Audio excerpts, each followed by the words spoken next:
ચાલો આપણે શરૂ કરીએ દાખલા નંબર S2 જે તમને પૂછાઈ ગયો છે નવેમ્બર ડિસેમ્બર 2019ની સાલમાં. એક વખત આપણે થોડી રકમ તમને ઝૂમ કરી આપું છું લખી લેવા માટે. ઓકે, આ ભાગ વિડીયો પોઝ કરીને લખી લેજો. લખાઈ ગયો હોય તો આ બીજો અડધો ભાગ આપણી પાસે છે. વિડીયો પોઝ કરીને રકમ લખી લેજો. ચાલો, વિડીયો પોઝ કરીને રકમ તમે લખી લીધી હશે. આપણે સોલ્યુશન પર આવીએ. હવે આ કેસમાં પણ આપણે શું કરીશું કે આ જેટલા પણ મુદ્દા છે ને, ભાડું, કરવેરા કે પાવર વગેરે, આપણે એક બાય એક કરતા જશું એ મુદ્દા, અને પછી આપણે એને પત્રકમાં લખી દઈશું. ચાલો, તો પહેલાં જોઈ લઈએ કે આપણે જે ગણતરી કરવાની છે તે કેટલા યંત્રોની આપી છે, તેમજ કેટલા મહિનાની કે પછી કેટલા વર્ષની ગણતરી કરવાની છે. દરેક દાખલા સરખા નથી હોતા. ચાલો તો જોઈ લઈએ. એક કારખાનામાં એક સરખા 4 યંત્રો દ્વારા કામ કરવામાં આવે છે અને લખ્યું છે કે કારખાનાના ખર્ચા નીચે પ્રમાણે છે. એટલે આ જેટલા પણ ખર્ચા આપ્યા છે ને તે બધા યંત્રોના ભેગા આપ્યા છે, આખા કારખાનાના. એટલે લખી દીધું છે કે કારખાનાના ખર્ચા નીચે પ્રમાણે છે. તો ભાડું અને વેરા આપ્યું છે તો ખાલી એક યંત્રનું નથી આ, બરાબર છે. આ કેટલા યંત્રોનું ટોટલ આપી દીધું છે, તો એક સરખા 4 યંત્રોનું આપણને આપી દીધું છે. આ 4 યંત્રની વિગત આપી છે, એક યંત્રની નથી આપી. એવી જ રીતે કારખાનામાં વપરાયેલ પાવર, તો તમે જુઓ શબ્દ શું વાપર્યો કારખાનામાં, તો સીધી વાત છે કે આખા કારખાના એટલે 4 યંત્રોની એ લોકોએ વિગત આપી છે. ચાલો, એટલે એવું લખ્યું છે પાછું કાઉન્સમાં તમામ યંત્રો માટે. તો આ શબ્દ લખેલો નહીં હોતે ને આ કાઉન્સવાળો, તો પણ આપણે એવું જ માની લેવાનું હતું કે આ તમામ યંત્રોની જ વિગત આપી છે. કેમ કે આટલે શરૂઆતમાં જ એ લોકોએ કહી દીધું કે નીચેની વિગત જે છે તે કારખાનાના આખા ખર્ચા છે, કારખાનાના ખર્ચા નીચે પ્રમાણે છે એમ કરીને. તો ચાલો, તો જ્યારે આપણે વિગતો જોઈશું તો એ બધા જ યંત્રોની આપી છે તેવું માની લઈશું, સિવાય કે કાઉન્સમાં એવું લખ્યું હોય કે આ એક યંત્ર માટે છે કે આમ છે તેમ છે, તો અલગ કંઈ કીધું હોય ત્યારે આપણે અલગ માનવાનું. બાકી આ દરેક વિગત હવે આપણે શું માનીને ચાલીશું કે આ બધી વિગત 4 યંત્રની છે એવું માનીને ચાલવાનું છે. સિવાય કે અલગ કંઈ લખેલું હોય કે આ વિગત એક જ યંત્રની છે, તો આપણે એવું માનીશું કે વિગત જે છે તે એક યંત્રની છે. ચાલો, તો આખા કારખાનાની બધી વિગતો આપી છે. જોઈ લઈએ. પહેલું, ભાડું અને વેરા વાર્ષિક 2,40,000. આપણે આ યાંત્રિક કલાક દર જે છે તમે છેલ્લી લીટીમાં આવી જાઓ. નીચે લખેલું છે કે ઉપરની માહિતી પરથી દરેક યંત્ર માટેનો, એટલે કે દરેક એટલે એક યંત્ર માટેનો, ઓકે, દરેકનો મતલબ થાય છે એક યંત્ર માટેનો માસિક ધોરણે યાંત્રિક કલાક દર દર્શાવો કે શોધો. તો માસિક આપણે શોધવાનું છે. જ્યારે પણ આપણે વિગત જેટલી પણ ગણીશું ને તો એમાં શું કરશું, ગુણ્યા 1/12 આવું કરીશું. કેમ? આવી રીતના આપણે માસિક વિગતો શોધીએ છીએ. ત્રિમાસિક વિગત શોધવા કીધી હોય તો કોઈ પણ ખર્ચા હોય તો ગુણ્યા 3/12 આવું કરવાનું, બરાબર ને. 3 મહિના આવે, આપણે 3 મહિનાની વિગત જોઈએ છે અને કુલ મહિના આવે છે 12, બરાબર ને. 3/12 રીતે આપણે આ કેસમાં શું કરીશું, 1/12. કેમ કે આપણને બધું માસિક વિગતો જોઈએ છે, એટલે આપણે દરેક જેટલા પણ ખર્ચા હોય તેના ગુણ્યા 1/12 કરીશું. પરંતુ જો આપણને કલાક દીઠ ખર્ચા પહેલેથી મળી જાય, કલાક દીઠ, તો પછી આપણે આવું બધું કંઈ કરવાનું રહેતું નથી. આ પણ નથી કરવાનું. કેમ કે કલાકવાળા ખાના તમને યાદ હોય તો આપણે જ્યારે પત્રક બનાવીશું તો 2 ખાના બનશે એમ. એક તો માસિક અથવા તો વાર્ષિક હોય આ પહેલું ખાનું, આપણે આ કેસમાં માસિક બનાવવાના છે. બીજું ખાનું હશે કલાક દીઠનું. તો એમાં જો તમને કલાક દીઠ વિગત મળી જતી હોય તો સીધું જ આ ખાનામાં આપણે લખ્યા કરવાનું. પહેલું જોઈએ ભાડું અને વેરા. આખા કારખાનાનો આ ખર્ચો આપ્યો છે તે પણ વાર્ષિક 2,40,000. તો નીચે આવી જઈએ, પહેલું લખીએ ભાડું અને વેરા.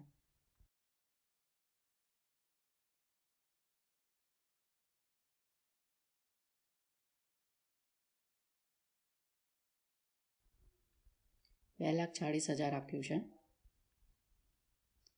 હવે ચાલો, તો હવે આપણને 1 મહિનાની વિગત જોઈતી હોય તો છેદમાં આ રીતે 12 કરવા પડે. પણ આપણે એવું નથી કરવાના આ કેસમાં. આપણે શું કરીશું, આ રીતે ગુણ્યા 1/12. એનો મતલબ સરખો જ થાય. તમે 2,40,000/12 કરો તો પછી 2,40,000 ગુણ્યા 1/12 કરો, તમારો આન્સર સરખો જ આવશે. એટલે આપણે આ કેસમાં આ 1/12 વાળી જે પદ્ધતિ છે તે પ્રમાણે કરીશું. અને આપણી પાસે 4 યંત્રો છે, તમને ખ્યાલ હોય તો કે એક સરખા 4 યંત્રો છે. તો કોઈ ખર્ચા હોય, બધા યંત્રો વચ્ચે સરખે હિસ્સા ફાળવવાના હોય, બરાબર છે. માની લઈએ કે 100 રૂપિયા આપણે સરખે હિસ્સા ફાળવવાના છે 4 યંત્ર વચ્ચે. તો શું કરીએ, 100/4 આ રીતે આપણે મૂકતા હતા અત્યાર સુધી. પણ હવે આપણે આવું નથી કરવાના. હવે પાછું આમાં શું કરીશું, ગુણ્યા 1/4 આવું કરવાનું છે. તો તમે 2,40,000/12 કરો કે પછી 2,40,000 ગુણ્યા 1/12 કરો, કંઈ ફરક નથી પડતો. તેવી જ રીતે આ કેસમાં પણ 2,40,000/4 કરો કે 2,40,000 ગુણ્યા 1/4 કરો, કંઈ ફરક નથી પડવાનો, આન્સર તો સરખો જ રહેશે. એટલે આપણે આ પદ્ધતિ આપણે કરીશું, બરાબર છે. 5 યંત્રો હોય તો 1/5, 8 યંત્રો હોય તો 1/8. આ રીતે આપણે ગુણાકાર કરીશું, 2,40,000 ગુણ્યા 1/8 આ રીતે, જેનાથી જવાબમાં કંઈ ફરક નથી પડવાનો. ચાલો, તો આ યંત્ર જે છે તે કારખાનામાં કેટલી જગ્યા રોકે છે તો એની વિગત કશે ને કશે આપી હશે. નહીં આપી હોય તો શું કરશો, નહીં આપી હોય તો આપણે શું કરવું કે પછી આ કારખાનામાં જેટલા પણ યંત્રો છે એક સરખા છે, તો એક સરખા યંત્રો છે તો એક સરખી જગ્યા પણ રોકતા હશે. એટલે બધી જ રકમ આવશે તેને આપણે 4 યંત્રો વચ્ચે સરખે હિસ્સે ફાળવી દઈશું.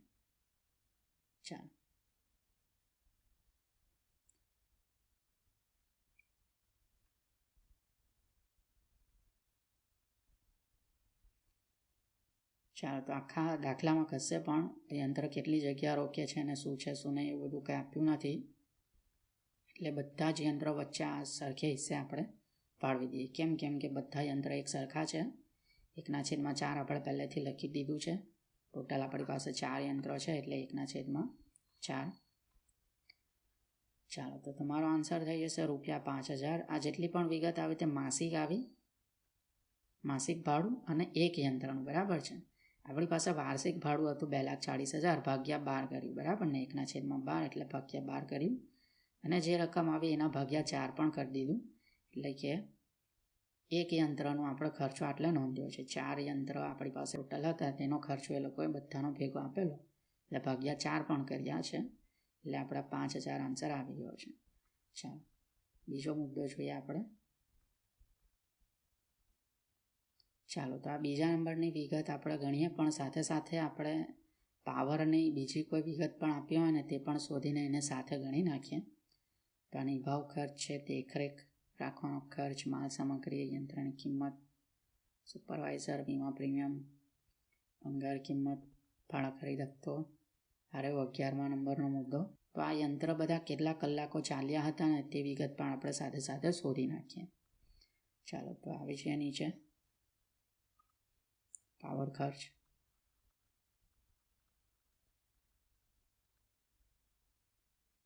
આપણને આપી દીધું છે ₹30 લાખ.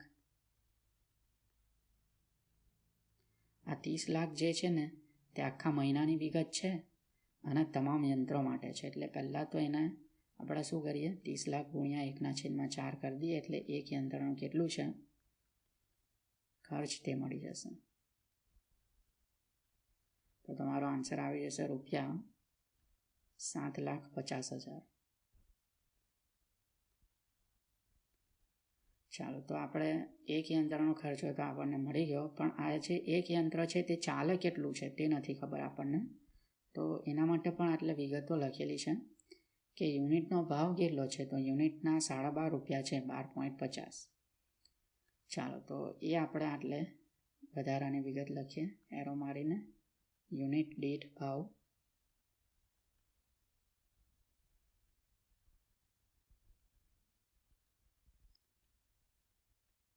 ₹12.50 છે. હવે આપણે શું આટલે ગણતરી કરીએ તો તમને ખબર જ છે, આપણે ઘણા બધા દાખલામાં આવું કરી ગયા કે ચાલો, તો આ બાજુ લખીએ આપણે ખર્ચ અને આટલે લખીએ યુનિટ ખર્ચ જેમ યુનિટ. તો જ્યારે તમે ₹12.5 ખર્ચ કરો છો ત્યારે તમને કેટલા યુનિટ મળે, 1 યુનિટ મળે. યુનિટ દીઠ ભાવ આપેલો છે ને 12.5 રૂપિયા. 12.5 રૂપિયા ખર્ચ કરો તો 1 યુનિટ મળે. તો આપણા એક યંત્ર પાછળ કેટલો ખર્ચો થયો છે પાવરનો, તો આ રહ્યો આપણે અત્યારે જ શોધીને લાવ્યા 7,50,000. 7,50,000 ખર્ચ થયો હોય તો કેટલા યુનિટ વાપર્યા હશે? તો 7,50,000 ભાગ્યા 12.5 તમે કરશો તો તમારો આન્સર આવશે 60,000 યુનિટ. હવે આ તો આપણને એટલું ખબર પડી કે એક યંત્ર જે છે, એક યંત્ર તે કેટલા યુનિટ વાપરે છે, બરાબર છે. આ વિગત છે એક યંત્રની, 4 યંત્રની નથી. કેમ કે આપણે તમે જુઓ પાવર ખર્ચ કેટલો આપેલો હતો? 30 લાખ, જે બધા યંત્રોનો આપેલો હતો, આ બધા યંત્રનો હતો. પણ આપણે આ બધા યંત્રમાંથી ભાગ્યા 4 કરી નાખ્યો એટલે 30 લાખ ગુણ્યા 1/4.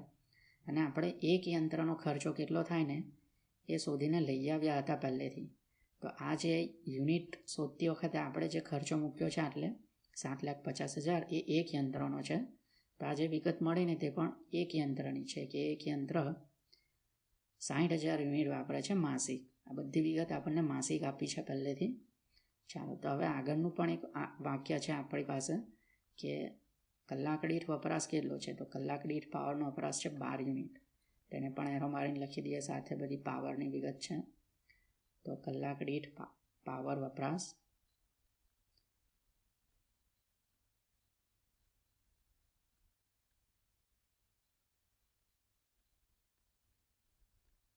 જે છે 12 યુનિટ.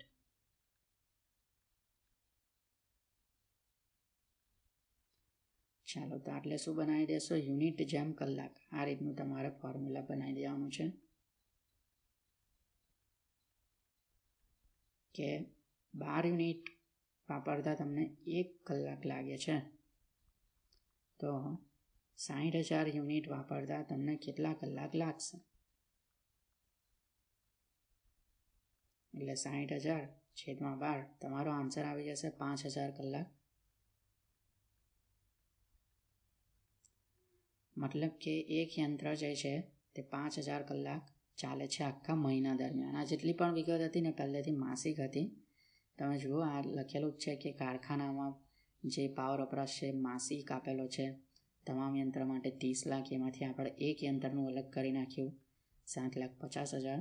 અને 7,50,000ને આધારે લઈને આપણે આગળની વિગત શોધી છે. એટલે આખી જેટલી પણ વિગત મળી આપણને તે માસિક મળી અને એક યંત્રની મળી છે. ચાલો આગળ આવી જઈએ ત્રીજા નંબરનો પોઈન્ટ.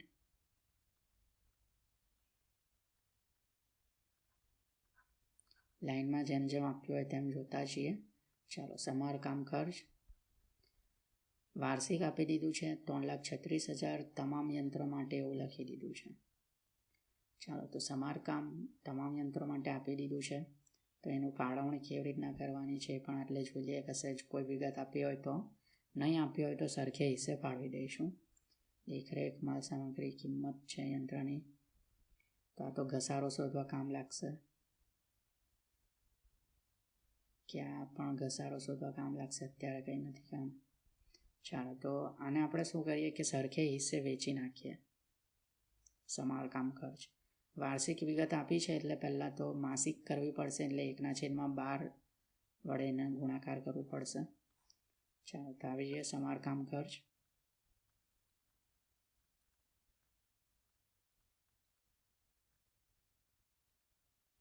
ટોટલ આપ્યા છે આપણને 3,36,000, જે બધા જ યંત્રના છે અને વાર્ષિક છે. તો વાર્ષિક છે એટલે ગુણ્યા 1/12 કરવાનું. અને બધા જ યંત્રોના છે એટલે આપણે એક જ યંત્રનું જોઈએ છે તો 1/4 પણ કરવાનું. તો તમારો આન્સર આવી જશે ₹7,000.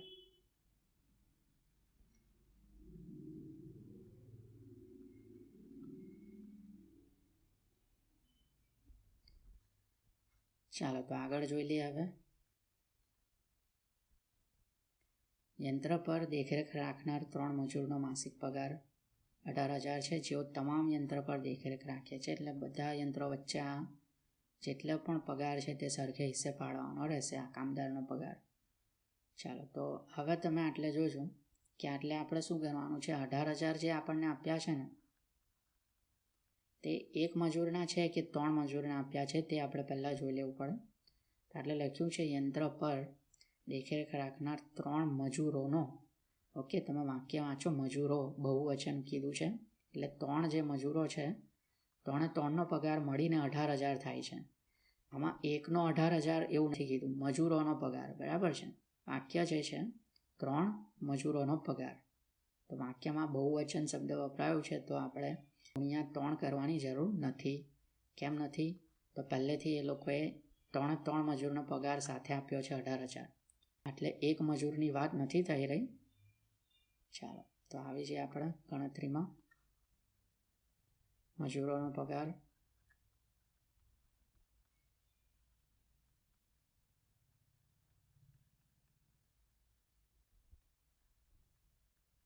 $18,000 આપ્યું છે, ગુણ્યા 3 નથી કરવાના કેમ કે બધા જ મજૂરોનો સાથે જ આપી દીધું છે. માસિક આપ્યું છે, ચાલો વાર્ષિક પણ નથી એટલે આપણે સીધું ગુણ્યા 1/4 કરી દઈશું. તો તમને એક મશીન પર મજૂરનો પગારનો કેટલો ખર્ચ ફાળવવાનો છે તે મળી જશે. તો તમારો આન્સર આવી જશે ₹4,500.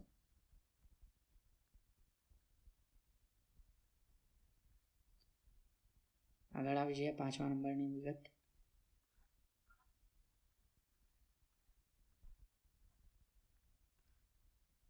પરચુરણ માલ સામગ્રી વાર્ષિક તમામ યંત્રો માટે 3 લાખ. ચાલો તો જોઈ લઈએ એને.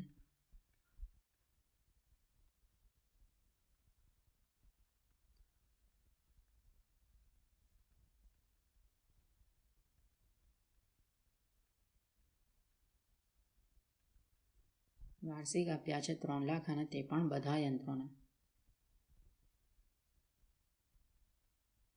તો વાર્ષિક છે તો ગુણ્યા 1/12 કરીએ અને બધા યંત્રોના છે એટલે ગુણ્યા 1/4 પણ કરીએ તો આપણને એક યંત્રનું કેટલું છે તે મળશે.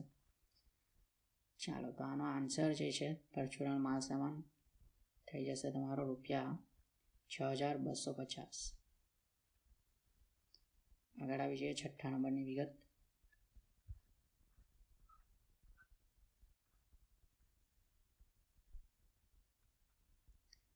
દરેક યંત્રની કિંમત 8% ગોઠવણી ખર્ચ સહિત આપેલું છે 5,40,000. એટલે યંત્રની ખરીદ કિંમત અથવા તો મૂળ કિંમત તો તમારી પાસે છે, એની અંદર વત્તા ગોઠવણી ખર્ચ એમ કરીને તમને જે રકમ આવે ને તે આપી છે. બરાબર છે. મૂળ કિંમત અને ગોઠવણી ખર્ચનો સરવાળો આપ્યો છે, બંને આપણે છૂટા પાડવા પડશે. ચાલો તો ઘસારાનું સૂત્ર અત્યારે આપણે ખાલી સમજૂતી જોઈ રહ્યા છે, નીચે ગણતરીમાં આવીએ ને ત્યારે આપણે લખવાનું છે. શું હોય છે? તો મૂળ કિંમત વત્તા ગોઠવણી ખર્ચ માઇનસ ભંગાર કિંમત, આવું હોય. અને છેદમાં આપણે ઉપયોગી આવ્યું છે જે આપેલું છે એટલે ક્યાં ગયું? 10 વર્ષ. ઓકે, તો છેદમાં આપણે 10 લખી દઈશું.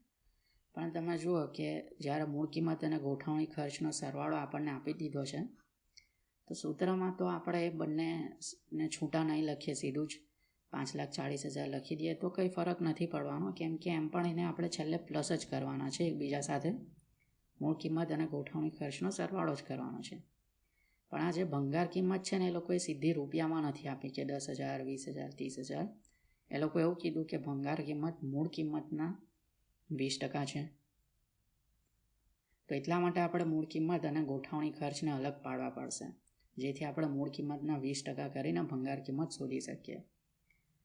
બાકી ભંગાર કિંમત સીધી જ આપી દીધી હોત તો તમારે મૂળ કિંમત અને ગોઠવણી ખર્ચને છૂટા પાડવાની કોઈ જરૂરત જ નથી. ચાલો તો આપણે આવી જઈએ પહેલાં યંત્રની મૂળ કિંમત શોધી લઈએ.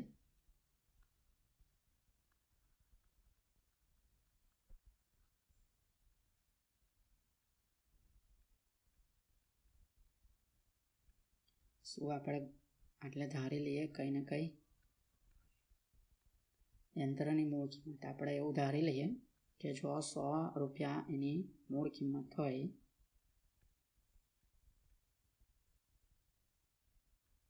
તો ગોઠવણી ખર્ચ કેટલા ટકા આપેલો છે આપણને? 8%. 8,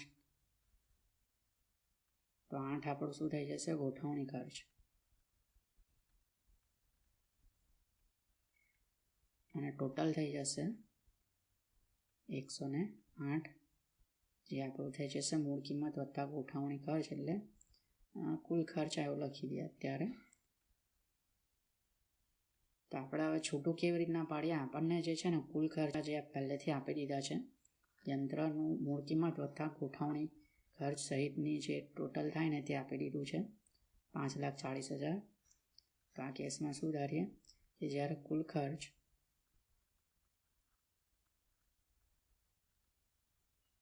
$108 હોય કુલ ખર્ચ, ત્યારે મૂળ કિંમત જે છે તે 100 હોય. તો જ્યારે કુલ ખર્ચ 5,40,000 હોય ત્યારે મૂળ કિંમત કેટલી? ઓકે, તો 5,40,000 ગુણ્યા 100 ભાગ્યા 108, તમારો આન્સર થઈ જશે ₹5,00,000. આ થઈ ગયું તમારું મૂળ કિંમત. 5,00,000ના 8% તમે કરશો તો ₹40,000 આવશે તમારા. 8 × 40, 8%, 40,000 તમારા આવી જશે. તો આગળ આપણે શું કરીએ? હવે ઘસારો શોધી નાખીએ, જેને 7 નંબર આપી દઈએ આપણે ઘસારો. સૂત્ર શું મૂકી દઈએ? તો મૂળ કિંમત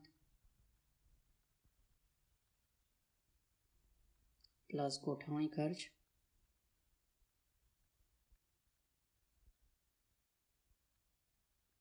માઇનસ ભંગાર કિંમત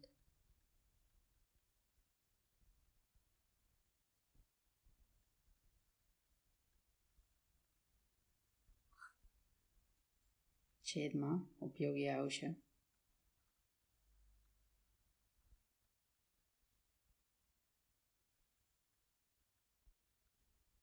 જો ઉપયોગી આયુષ્ય આપણને વર્ષમાં આપ્યું હોય ને કે 10 વર્ષ ચાલશે કે 15 વર્ષ ચાલશે આ યંત્ર, તો આપણને જે પણ ઘસારાની કિંમત મળે ને તે વાર્ષિક મળે છે. ઓકે, જો આપણને ઉપયોગી આયુષ્ય વર્ષમાં આપ્યું હોય તો. પરંતુ જો ઉપયોગી આયુષ્ય આપણને કલાકમાં આપ્યું હોય ને કે 24,000 કલાક, 25,000 કલાક વગેરે, તો આપણને ઘસારાની કિંમત જે મળશે તે કલાક દીઠ મળે છે. તો તમને પહેલેથી જ કલાક દીઠ મળી જાય ને તો એમાં કંઈ કરવાનું રહેતું જ નથી. એમાં પછી ગુણાકાર ભાગાકાર એવું કંઈ વધારાનું નહીં કરવું પડે.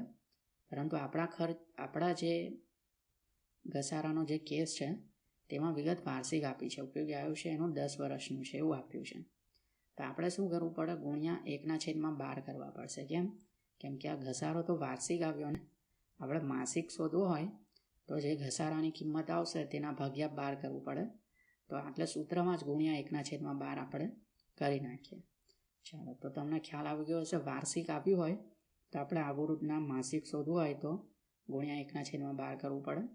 કલાક દીઠ આવે તો કંઈ કરવાનું જ નથી, એમને એમ જ રહેવા દેવાનું, એને કંઈ છેડતી નથી કરવાની. ચાલો, તો મૂળ કિંમત વત્તા ગોઠવણી ખર્ચ આપણને ખબર છે 5,00,000 એની મૂળ કિંમત છે. ગોઠવણી ખર્ચ 40,000 અને ભંગાર કિંમત જે છે 20% આપ્યું છે. કોના? તો 5,00,000ને. તો 5,00,000ના 20% તમે કરજો તો તમારો આન્સર આવી જશે 1,00,000.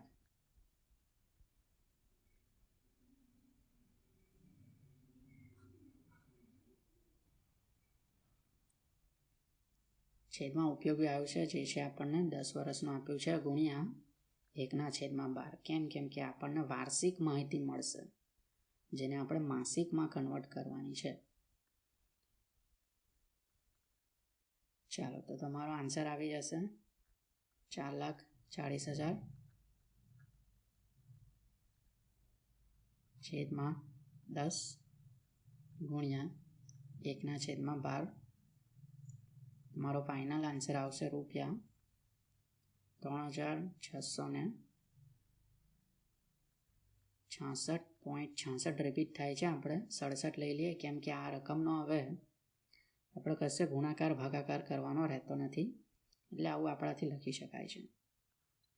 જો આ રકમ જે આવી છે તેને આપણે કોઈ સાથે ગુણાકાર ભાગાકાર ને એવું કરવાનું હોતે તો આપણે કેલ્સી પર શું લેતે?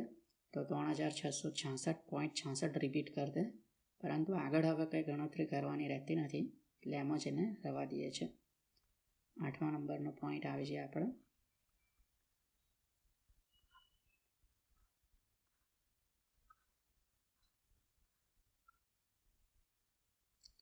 ચાલો, સુપરવાઇઝરનો પગાર માસિક આપ્યો છે 1 લાખ.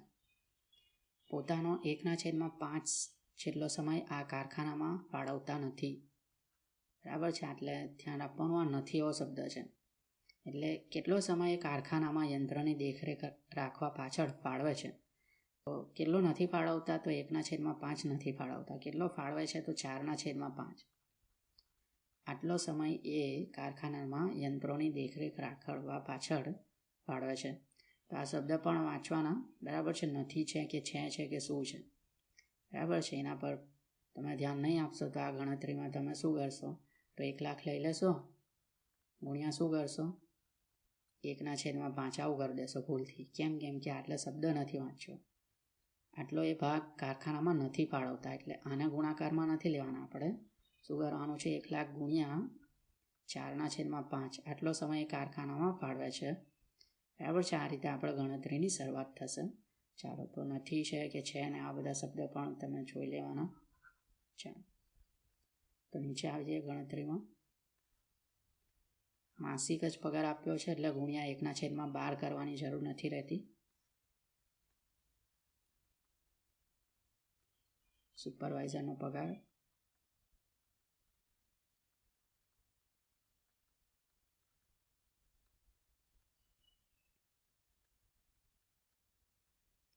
$1 લાખ આપ્યો છે, ગુણ્યા આપણે 1/12 આવું કરવાની જરૂર નથી. કેમ કે પહેલેથી વિગત માસિક આપી છે, તો છેકી નાખું. ગુણ્યા 4/5 કરીએ. કેમ કે આ ટોટલ 1 લાખ રૂપિયા ખર્ચ જે છે તે યંત્રની દેખરેખ રાખવા પાછળ એમનો નથી થયો. આમાંથી 1/5 જેટલો ખર્ચ જે છે તે બીજે કશે થયો છે, તો એને આપણે ધ્યાને નથી લેવાનું. તો કેટલો ધ્યાને લેવાનો છે તે આપણે લખવાનું. તો 4/5 જેટલો ખર્ચ આપણે ધ્યાને લેવાનો છે. અને આ ખર્ચ જે છે બધા યંત્રોની દેખરેખ રાખવા પાછળ થયો હશે. તો કારખાનામાં કેટલા યંત્રો છે, તો 4 યંત્રો છે. તો ગુણ્યા 1/4 આવું પણ કરવું પડશે. તો તમારો આન્સર આવી જશે ₹20,000.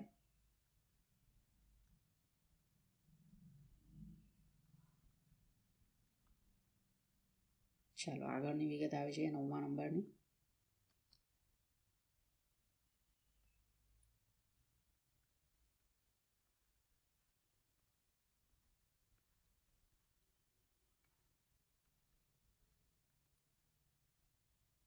ચાલો, યંત્રનું વીમા પ્રીમિયમ મૂળ કિંમતના 10%.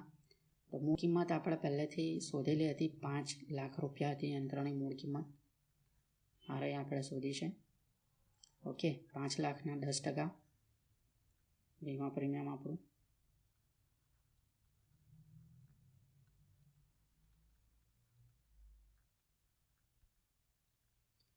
એટલું છે 5 લાખ. એના આપણે 10% કરીશું. પણ આ વીમા પ્રીમિયમ જે છે ને તે આપણે વર્ષમાં 1 વખત વીમો ભરતા હોઈએ છીએ. બરાબર છે, તો આપણે શું કરીશું, ગુણ્યા 1/12 પણ કરીશું. કેમ કે આપણે માસિક ખર્ચો કેટલો થાય છે ને તે જોવાનો છે. તો 5 લાખ ગુણ્યા 10% ગુણ્યા 1/12, તો તમારો આન્સર આવી જશે વીમા પ્રીમિયમ ₹4166.67.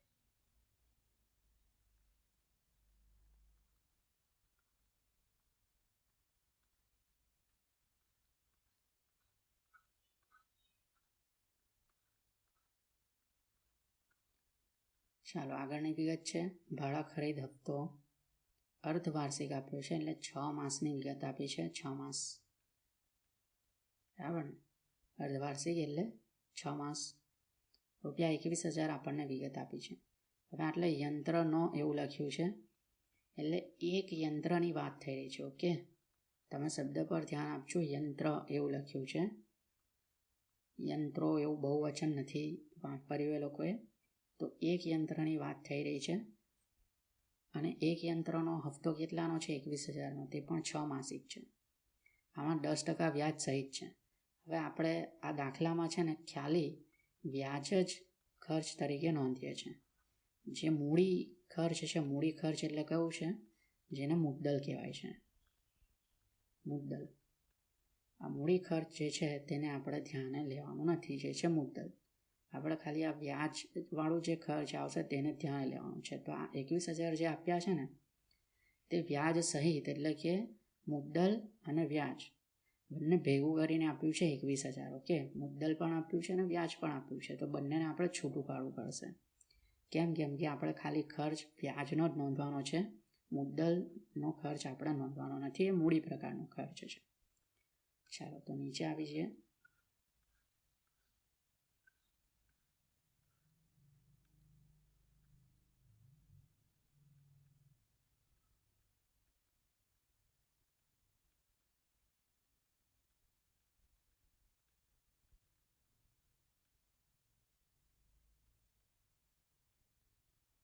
ચાલો, ભાડે ખરીદ હપ્તાનું વ્યાજ કેટલું આપ્યું છે આપણને? રૂપિયા 21,000 આપણને આપ્યું છે. તેમાં લખ્યું છે અર્ધ વાર્ષિક. કૌંસમાં શું લખ્યું હતું કે ભાઈ 10% વ્યાજ સહિત. આવું લખ્યું છે. ચાલો તો આપણે શું કરીએ? એટલે ધારી લઈએ કે 100 જો મુદ્દલ હોય તો વ્યાજ કેટલું? તો વ્યાજ થશે 10. બરાબર ને? 100ના 10% એટલે 10 થાય. તો કુલ ખર્ચ કેટલો થાય? જેને આપણે કહીએ છીએ હપ્તો. આ કેસમાં હપ્તો કેટલાનો થાય? તો હપ્તો થાય 110નો. તો આપણે સૂત્ર શું બની જાય કે જ્યારે હપ્તો 110નો હોય તો મુદ્દલ જે છે તેને આપણે ધ્યાને નથી લેવાનું, આપણે ખાલી વ્યાજના ધ્યાને લેવાનું છે. તો વ્યાજ કેટલું? હપ્તો જ્યારે 110નો હોય તો વ્યાજ 10 હોય. તો હપ્તો જ્યારે 21,000નો હોય તો વ્યાજ કેટલું?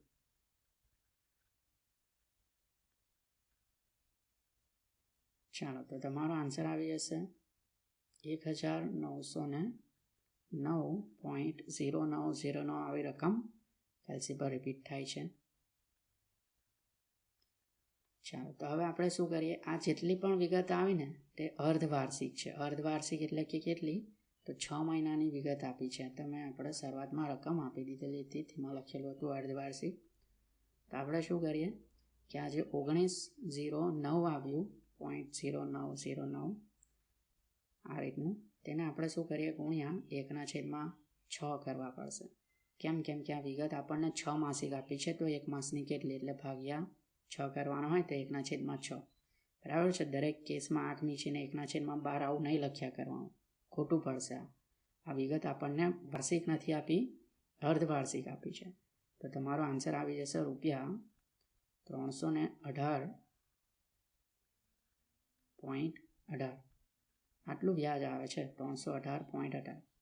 પણ આમાં એક લોચા થયા છે.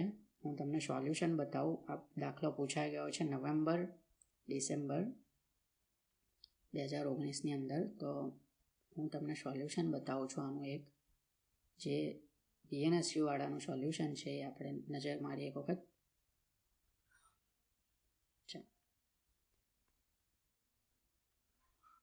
સાઈડ પર લઈ લઈએ.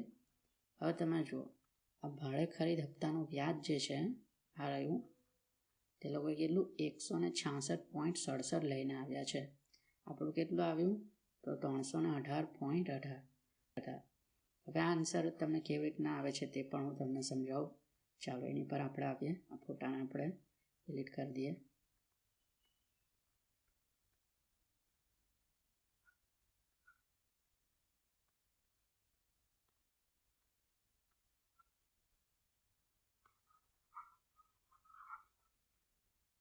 ચાલો, હવે એ લોકોએ શું કર્યું કે અર્ધવાર્ષિક એવી આપણને વિગત આપી હતી, તો એ લોકો વ્યાજને અડધું કરી નાખ્યું. ઓકે, એ લોકોએ ત્યાં આવા પાટિયા બેસાડી દીધા છે.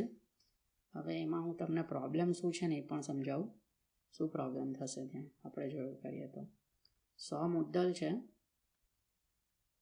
હવે લોકોએ એવું ધારી લીધું કે આખા વર્ષનું વ્યાજ 10% હોય, બરાબર. આખા વર્ષનું વ્યાજ જો 10% હોય તો 6 મહિનાનું વ્યાજ એનું અડધું થઈ જશે, એટલે 5%. આવું એ લોકોએ ધારી લીધું હશે. ખબર નહીં આ કેવી રીતના ધરાય છે. કોઈની પાછળ લોજિક તમને દેખાય તો તમે એ રીતે જજો. ઓકે, મને તો એ ગણતરી જે છે તે ગળે નથી ઉતરતી કે આવું તો કેવી રીતના આપણે ધારી શકીએ કે 6 મહિનાનું વ્યાજ 5% થઈ જાય. ચાલો, તો એમાં એ લોકો એવું લખી દીધું 5 વ્યાજ થઈ ગયું. તો ટોટલ જે છે હપ્તો જે છે તે થઈ જાય 105નો હપ્તો.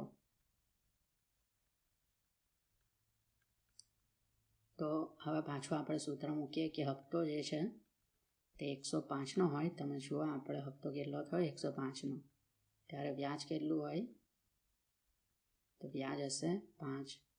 તો જે હપ્તો આપણો 21,000નો હોય તો વ્યાજ કેટલું થાય?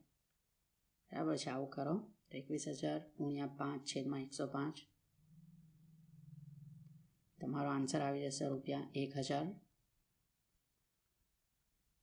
₹1,000 આવશે. હવે આ 1,000ને તમે શું કરી નાખો?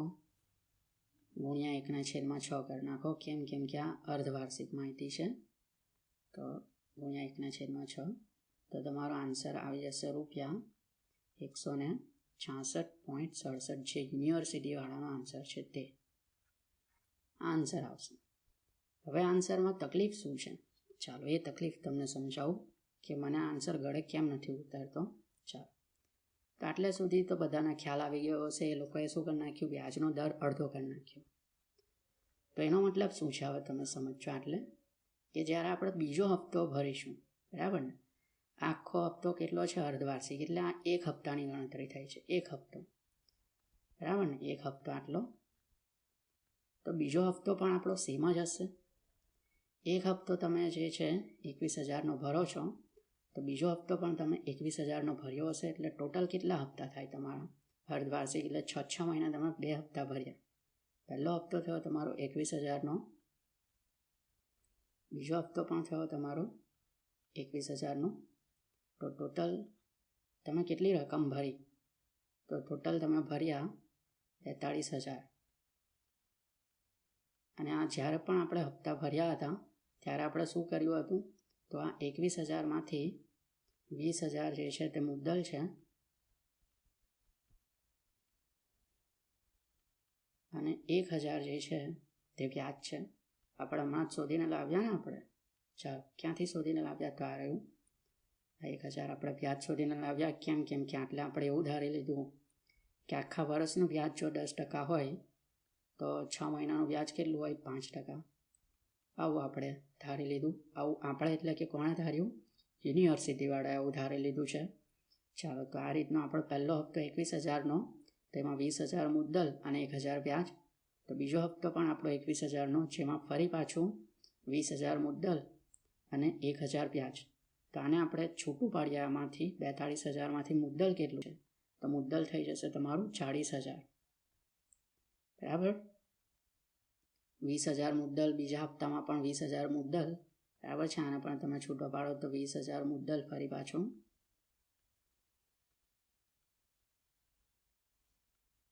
અને 1,000 વ્યાજ. આ રીતની તમારી ગણતરી થશે, જે આપણે સાઈડ પર કરી જ છે. ઓકે, આ ક્યાંથી આવે છે આ બધું? તો આ સાઈડ પર કરી જ નાખ્યું આપણે. તમે જો વ્યાજ 1,000નું આવ્યું તો મુદ્દલ કેટલું હશે? તો 20,000નું. ટોટલ રકમ 21,000ની હતી, એટલા માટે. તો તમે જુઓ મુદ્દલ કેટલું થયું? તો આ 20 અને આ 20, ટોટલ થઈ ગયું 40. વ્યાજ કેટલું થયું? તો આ 1,000 અને આ 1,000, ટોટલ થઈ ગયું 2,000. તો હવે તમે 2,000 ભાગ્યા 40,000 કરો. 2,000 શું છે? વ્યાજ છે આપણું. આ છે વ્યાજ. વ્યાજના છેદમાં મુદ્દલ. મુદ્દલ કેટલી છે? 40,000. તો આખા વર્ષનું વ્યાજ કેટલું થવું જોઈએ? તો આપણે પહેલેથી જ ગણતરી હતી કે 10% હોવું જોઈએ, બરાબર ને? કેમ લખ્યું છે? 21,000 રૂપિયા અર્ધવાર્ષિક કૌંસમાં 10% વ્યાજ સહિત. તો તમે એવું માની લીધું કે અડધા વર્ષનું વ્યાજ 5% હોય તો બીજા અડધા વર્ષનું વ્યાજ 5% અને ટોટલ 10%. તો એવું નહીં થાય. ઓકે, એ લોજિક સાવ બોગસ છે. એવું કોઈ દિવસ થવાનું જ નથી. 2,000 ભાગ્યા 40,000 તમે કરો, ગુણ્યા 100 કરજો, કેમ કે આપણે વ્યાજ કેટલું છે તે શોધવા જઈ રહ્યા છે. એટલે કે ટકા. ઓકે, વ્યાજનો દર શોધવા જઈ રહ્યા છે. વ્યાજનો દર. તો તમારો ફરી પાછો આન્સર આવશે 5%. બરાબર છે. 40,000ના 5% તમે કરો તો 5 ચોક 20 એટલે કે 2,000 રૂપિયા તમે વ્યાજ ચૂકવ્યું. તો આખા વર્ષમાં તો આપણે 10% વ્યાજ ચૂકવવાનું હતું. 10% કેટલું થાય? ચાલો, તો 2,000 તો નથી જ થતું. 10%, 40,000ના 10% કેટલું થાય છે? 4,000 થાય છે. આપણે જે વ્યાજ યુનિવર્સિટીની પદ્ધતિ પ્રમાણે આપણે શોધીએ તો આપણું વ્યાજ કેટલું થાય છે? 2,000 ફક્ત, જે કેટલું છે? 5%. તો આ તો ગણતરી ખોટી થઈ ગઈ ને આપણે. કેમ? આપણું લોજિક જ નહીં બેઠું. આપણે વ્યાજ કેટલું ચૂકવવાનું હતું? તો 10% વ્યાજ ચૂકવવાનું હતું. પણ વ્યાજ કેટલું ચૂકવી રહ્યા છે? એટલે ખાલી ને ખાલી 5% વ્યાજ ચૂકવી રહ્યા છે. તો આ લોકોએ જે ગણતરી કરી છે તે મને ગળે નથી ઉતારતી. જો તમને એની પાછળનો કોઈ લોજિક સમજાય, ઓકે, તમારા બીજા સર ટીચર તમને સમજ પાડે કે તમે વર્ષોથી આવું કંઈ ગણી આવતા હોય ને તમને પહેલેથી ખબર જ છે કે આની પાછળ શું લોજિક છે, તો તમે આ રીતે ગણતરી કરી દેજો. ઓકે, યુનિવર્સિટીવાળાની જે ગણતરી છે તે પ્રકારે તમે ગણતરી કરી દેજો. બરાબર છે. આ તમારી પાસે બે ઓપ્શન છે. એક મારો ઓપ્શન છે કે ભાઈ આ રીતે આપણાથી ગણતરી કરી શકાય. તમે આ કેસમાં તમે જો આપણું આન્સર જે છે 318.18 આવ્યું ને, તો આખા વર્ષનું વ્યાજ આપણે કરીશું તો આની સાથે જવાબ આપણો બંધ બેસતો હશે. તેને પણ આપણે સાબિત કરીએ. ચાલો, તો આટલે આપણે શું થયું?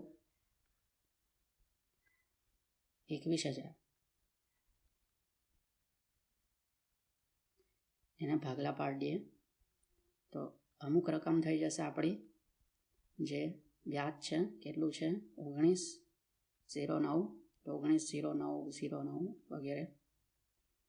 તો 19,09માંથી 21,000ને માઇનસ કરી નાખો. એ તમારું થઈ ગયું મુદ્દલ.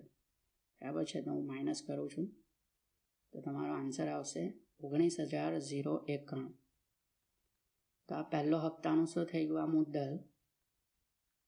અને પહેલા હપ્તાનું થઈ ગયું આ વ્યાજ. સેમ તમે શું કરશો? બીજો હપ્તો આપશો જે હશે 21,000નો, જેમાં ફરી પાછું આ જ રીતે આપણે છૂટું પડાશે કે 19,091 જે છે તે મુદ્દલ થઈ ગયું અને આ છે 19,09.0909. આ થઈ ગયું વ્યાજ. તો હવે આપણે બંને મુદ્દલનો સરવાળો કરીએ. 19,091. તો તમારો આન્સર આવશે મુદ્દલ જે છે આખા વર્ષનું 38,182 આવશે. અને વ્યાજ જે છે તમારું થઈ જશે 38,18.18. આવો આન્સર રિપીટ થાય છે. આ થઈ ગયું તમારું વ્યાજ. તો હવે તમે આ મુદ્દલ છે એના 10% કરો. 38,182ના 10%. તો તમારો આન્સર 38,18 આવી જ જાય છે. ઓકે, તમે જુઓ. તો આટલે આપણી ગણતરી બંધ બેસે છે. આપણે આટલા 10% વ્યાજ ભરીએ છીએ તેવો મતલબ નીકળે છે. મુદ્દલ જે છે 38,182નું એના 10% તમે કરો વ્યાજ, તો આખા વર્ષનું વ્યાજ તમે 38,18 પેમેન્ટ કરો છો. તો આ ગણતરી પાછળ કંઈ ને કંઈ લોજિક છે. જ્યારે આમાં જે છે તો આપણે આવું આખા વર્ષનું જ્યારે ભેગું કરીએ ને તો ખાલી આપણે 5% જ વ્યાજ ભરીએ છીએ, ₹2,000, તેવો મતલબ નીકળે છે. તો છતાં તમને જો આ પદ્ધતિમાં કંઈ સમજ પડી હોય યુનિવર્સિટીની, કે પછી એની પાછળ તમને લોજિક સમજાઈ ગયું છે કે શું કહેવા માગે છે લોકો, તો તમે આ પદ્ધતિ પ્રમાણે જજો. અમારી પદ્ધતિ જે છે તેને ખોટી માની લેજો. ઓકે, આને સાચી માનવાની કોઈ જરૂર નથી. હું જેટલા પણ દાખલા ગણાવું છું તેમાં કોઈ પદ્ધતિ તમને કોઈ ખોટી લાગે તો એને ખોટી જ માનજો. ઓકે, હું હંમેશા સાચું જ ગણું છું એવું તમારે માની લેવાની જરૂર નથી. ચાલો, તો આપણે આગળ આવી જઈએ. હવે આપણે કેટલું લખીશું દાખલામાં? તો હું તો આટલું લખીશ, 318.18ને ધ્યાને લઈશ. તમારે આ ગણતરી જે છે તેને ધ્યાને લેવી હોય તો લઈ શકો છો, મને કોઈ ના નથી. ચાલો, તો આપણે આવી જઈએ પાછા રકમમાં. કઈ વિગતો બાકી છે શોધવાની?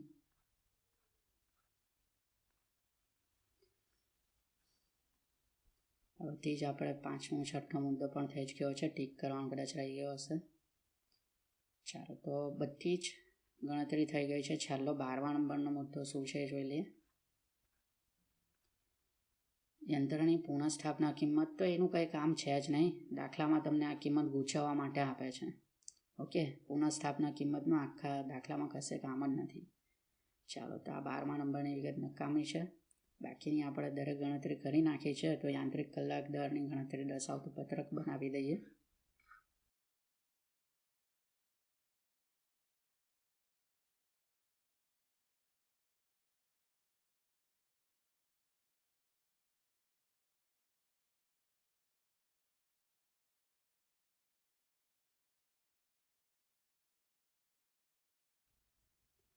ચાલો, તો આ માસિક ખર્ચ જે છે તે આપણે આટલે લખવાનો છે, વાર્ષિક નથી લખવાનો. દાખલામાં આપણને પહેલેથી કહી દીધું હતું માસિક ખર્ચા નોંધવાના છે. ઓકે, દાખલામાં જે રીતનું તમને કીધું હોય ને એ રીતનું તમારે ધ્યાને લેવાનું.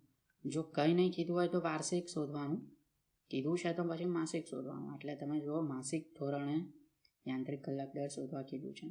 તો માસિક ખર્ચ નોંધીશું અને આપણને ખબર છે કે એક યંત્ર 5000 કલાક ચાલે છે. તો ત્યાં પણ લખી દઈએ સાથે સાથે 5000 કલાક.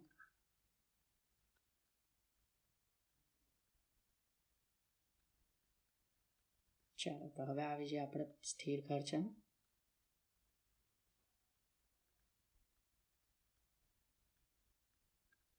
પહેલેથી આપણે જોઈએ મુદ્દા નંબર 1 છે, ગણતરી કરી હોય ત્યાંથી આવીએ જોતા.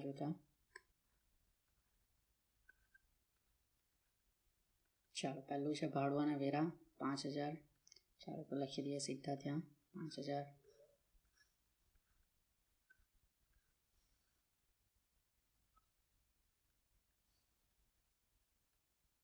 એટલે રકમ ભાગાકાર કરીને સાથે સાથે હું લખ્યા જ કરું છું. એટલે આવશે 1. ચાલો, એટલે વિગત તો નોંધવાની રહે જ ગઈ. ભાડું અને વેરા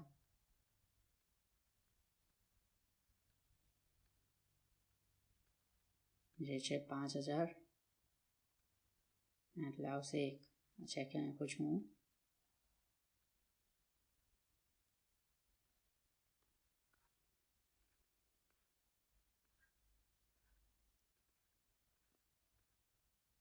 ચાલો, બીજા નંબરની વિગત તો કલાકવાળી છે, એનું કંઈ કામ નથી અત્યારે. સમારકામ ચલિત ખર્ચો છે. મજૂરનો પગાર લખી દઈએ 4500 અને પરચુરણ માલ સામાન લખી દઈએ 6250.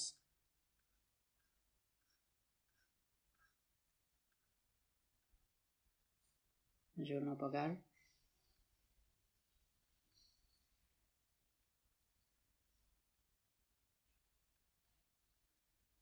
4500 અને આટલે રકમ આવશે 0.9. ક્યાંથી રકમ આવશે? તો આટલે જે કંઈ પણ આપણે માસિક ખર્ચ લખીએ ને એના ભાગ્યા 5000 કરવાનું છે. આ ભાગ્યા 5000 અને જે રકમ આવે આટલે લખ્યા કરવાની છે. તો મજૂરનો પગાર, એના પછી આપણે પરચુરણ ખર્ચા જોઈ આવ્યા. પરચુરણ માલ સામાન જે છે 6250, જે થઈ જશે 1.25.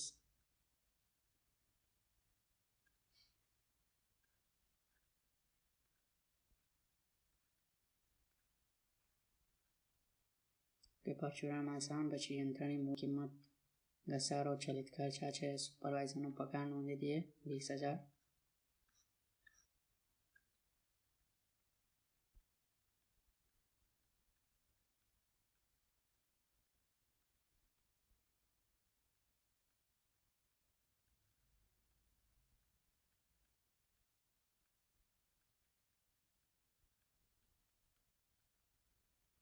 જે થઈ જશે એટલે 4. વીમા પ્રીમિયમ 4166.67.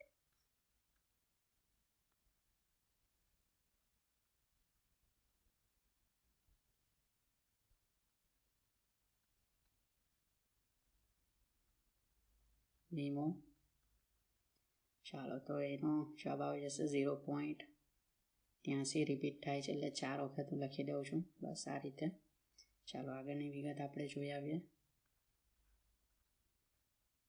ભાડે ખરીદ હપ્તાનું વ્યાજ. ઓકે, તો તમને જો આ ગણતરીમાં ખ્યાલ આવી ગયો હોય અને આ જ ગણતરી સાચી લાગતી હોય 166.67 વાળી, તો તમે એને લખજો. બાકી હું તો આને સાચી માનું છું અને હું આ લખવા જઈ રહ્યો છું.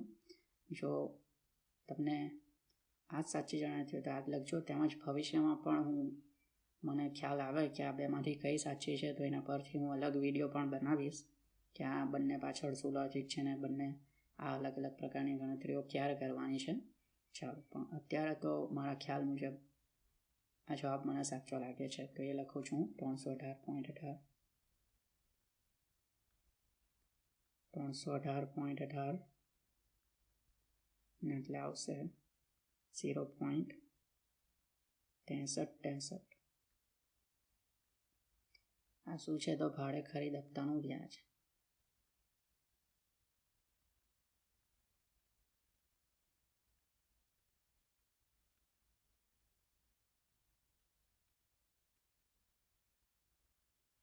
આ તમારા સ્થિર ખર્ચા આટલા જ છે. ટોટલ માટે જો કુલ સ્થિર ખર્ચા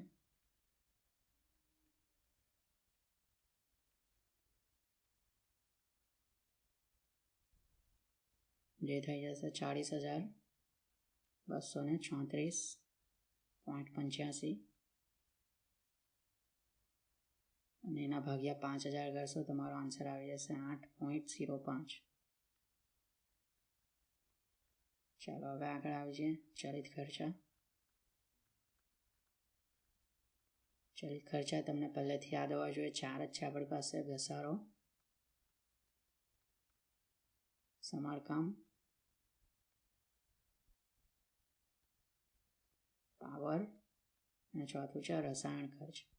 તો રસાયણ તો આપ્યું નથી આ દાખલામાં તો આપણે લખવાના પણ નથી. રસાયણ આપ્યું હોય તો લખતે.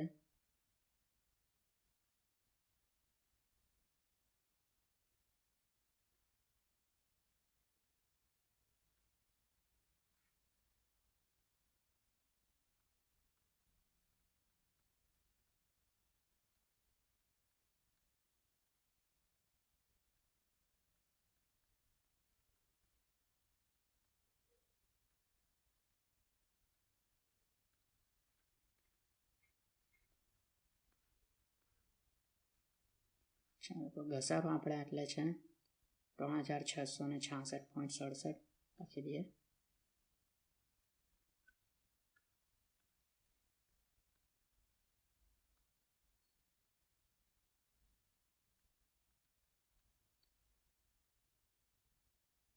$666.67 એટલે આવી જશે 0.73. રિપીટ થશે આ 3.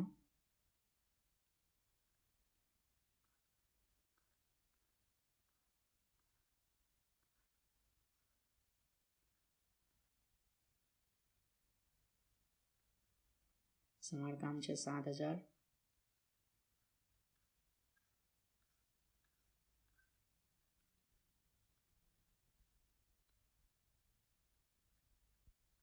લખી 1.4.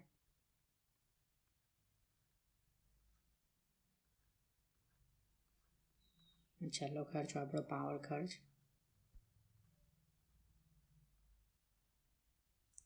ચાલો પાવર ખર્ચ આપણને છે એક યંત્ર પાછળ 7,50,000નો ખર્ચો થાય છે. ચાલો તો આપણે લખી દઈએ 7,50,000.